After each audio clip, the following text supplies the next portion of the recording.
மண்ணில் விழுந்து இளமை மலரின் மீது கண்ணை இழந்த வந்து தேக சுகத்தில் கவனம் காட்டு வழியில் பயணம் கங்கை நதிக்கு மண்ணில் அணையா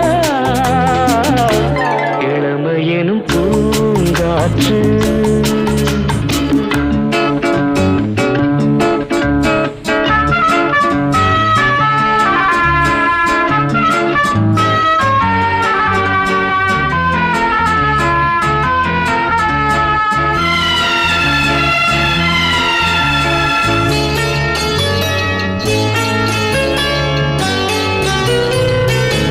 அங்கம் முழுதும் பொங்கும்